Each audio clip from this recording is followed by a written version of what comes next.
Imagine करो रात के 3 बज रहे हैं और रोड बिल्कुल खाली है, ना पुलिस ना सिक्योरिटी गार्ड ना कोई देखने वाला, और तुम्हारे सामने एक वेंडिंग मशीन खड़ी है, उसके अंदर पैसे भी है, कोल्ड ड्रिंक भी और स्नैक भी है, और एक जोर का हथौड़ा उस पे मारा, सारा सामान बाहर आ जाएगा और तुम सब कुछ लेके भाग भी सकते हो। पर सवाल ये है, अगर ये तुम्हारी सिटी में होता तो क्या होता? देखो मैं बताता हूँ, अगर ये मेरी सिटी में होती तो, और ये सेम सीन चल रहा होता कि रात के 3 बजे हैं तो ये रात के सिर्फ 3 बजे ही दिखाई देती है। सुबह तक तो ये किसी कबाड़े की दुकान पर मिलती है, वो भी कबाड़े के भाव में बिक्री होती है, सारी की सारी सामान अंदर का पूरा गायब मिलता तुम्हें। पर एक ऐसा सवाल जो शायद अभी तुम्हारे भी दिमाग में आ रहा होगा, साली जापान में तो ऐसी बहुत सारी मशीनें जो सालों से खड़ी हैं, उनका तो कोई भांग भोसड़ा नहीं बनाता, और कई मशीनें तो लोग छूते भी नहीं है। पर ऐसा है क्यों? क्या जापान के लोग नेचुरली में ऑनेस्ट होते हैं, या फिर इसके पीछे एक ऐसा इकोनॉमिक सीक्रेट छुपा है जो सिर्फ $1 बिलियन कंपनी समझती है, पर हम नहीं समझ पा रहे। समझ सकते हैं ऐसा क्यों नहीं, हम समझाएंगे। आइए देखो, हम सोचते हैं कि वेंडिंग मशीन का बिजनेस सिर्फ यही है कि कोल्ड ड्रिंक और चिप्स बेचना। बात तो सही है, पर हम थोड़ा सा गलत सोचते हैं। देखो, जापान में हर एक वेंडिंग मशीन डेली हर एक इंसान का एक इनविजिबल टेस्ट लेती है, और उस टेस्ट का नाम है ट्रस्ट।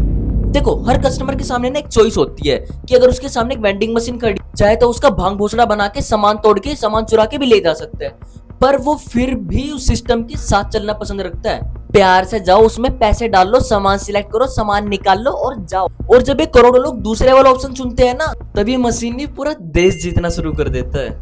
चलो एक गेम खेलते हैं कि सारे लोग कल से जितने भी वेंडिंग मशीन है ना इस दुनिया में, सारी को तोड़ फोड़ना शुरू कर देते हैं, तो उससे क्या होगा और कंपनियों ने बचाने के लिए क्या करेंगी?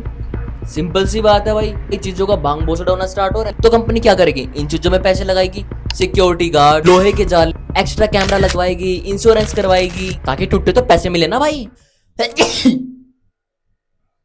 आगे बढ़ते हैं। और ये सब बाप की प्रॉपर्टी थोड़ी तो बहन जो फ्री में मिलेगा, पैसे लगाने पड़ेंगे ना भाई। फिर ये पैसा कंपनियां कहां से निकालेगी? आम जनता से। क्यों? बकचोदी आम जनता ने करी है तो भरेगी भी तो वही ना। अब कंपनियां क्या करेंगी? जो पैकेट साला 50 रुपए का बिक रहा है, कल को उसी को 100 का कर देगी और बोलेगी कि पैकेट तो 200 रुपए का है, पर आपको सेल में दे रहे हैं हम सिर्फ 100 रुपए में, और वो असली में साला है 50 रुपए का। इसमें घाटा किसको हो रहा है? आम जनता का। और हमेशा ध्यान रखना, एक पब्लिक चोरी सिर्फ एक मशीन की मां नहीं चोती, वो पूरे सिस्टम की मां चोट देती है, और वो पूरे सिस्टम को महंगा बना देती है। इसीलिए जापानीज इकोनॉमी से एक इंटरेस्टिंग बात बोलती है कि जितना ज्यादा ट्रस्ट होगा उतना कम ट्रांजैक्शन कॉस्ट होगा, और जितनी कम ट्रांजैक्शन कॉस्ट उतनी फास्ट इकोनॉमी। पर ये बात लोड़े लोग समझते कहाँ हैं, लेकिन जापान के लोग समझते हैं। क्या लोग हैं।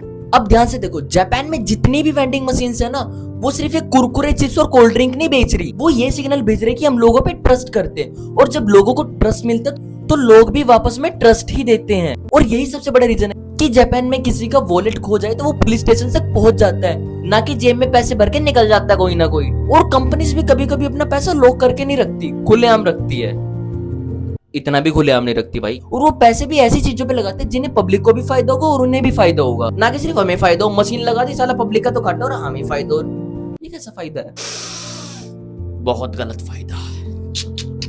लेकिन हाँ, रुक जाओ, कहानी अभी खत्म नहीं हुई है। एक और चीज इंटरेस्टिंग बात बाकी है जो तुम्हारा सुनना बहुत जरूरी है, तो सुन के जाना, समझे? देखो, लोग बोलते हैं कि जापान रिच है इसलिए वहां ट्रस्ट है, पर ये एक बहुत चूतिया बात है। जापान रिच इसलिए है क्योंकि वहां पे ट्रस्ट है। सोचो, अगर हर बिजनेस को अपने बजट का 20% सिर्फ सिक्योरिटी पे लगाना पड़ जाए तो बहनचोद वो करेगा क्या? 20% तो उसने अपने भाड़ों के टट्टुओं में लगा दी, भाई मेरी कंपनी की रक्षा करना। और वो जब पैसे इन्हीं चीजों पे खर्चेगा तो नए प्रोडक्ट बनाएगा कौन? जॉब्स कौन क्रिएट करेगा? समझ रहे हो मैं क्या बात बोल रहा हूँ? कितने समझदार हो, कितनी जल्दी समझ गए, है ना? तो इसीलिए कभी कभी सबसे वैल्यूएबल एसेट बैंक अकाउंट में नहीं होता, लोगों के बिहेवियर में भी होता है। और हाँ, अगर तुम्हारी जेब में कभी जापान जाने के लायक पैसे हो और तुम कभी जापान में घूमने जाओ, तो जापान में जब तुम वेंडिंग मशीन देखो तो उसमें ये मत देखना कि उसमें चिप्स और कोल्ड ड्रिंक है, उसमें ये देखना कि और उसमें दुनिया की हर सक्सेसफुल इकोनॉमी की ट्रिक छुपी है, चाहे वो जापान हो या फिर कोई और देश। आखिर में करेंसी इसी पर चलती है, क्योंकि देखो, पैसा जो है वो इन्वेस्टमेंट से ग्रो होता है, लेकिन कंपनी जो है वो ट्रस्ट से ग्रो होती है। और शायद इसीलिए जापान की सबसे ज्यादा प्रॉफिटेबल चीज वेंडिंग मशीन नहीं है, वहां के लोग हैं और उनका बिहेवियर। अपना फेवरेट पार्ट इस वीडियो का बताए बिना जाना नहीं है, कमेंट में बता के जाना तुम्हें इस वीडियो से क्या सीखने को मिला और क्या बढ़िया लगा तुम्हें। और हाँ देखो, इस दुनिया में बहुत सारे लोग हैं और बहुत सारे लोगों की बहुत सारी प्रॉब्लम भी है, और तुम भी उनमें से एक हो।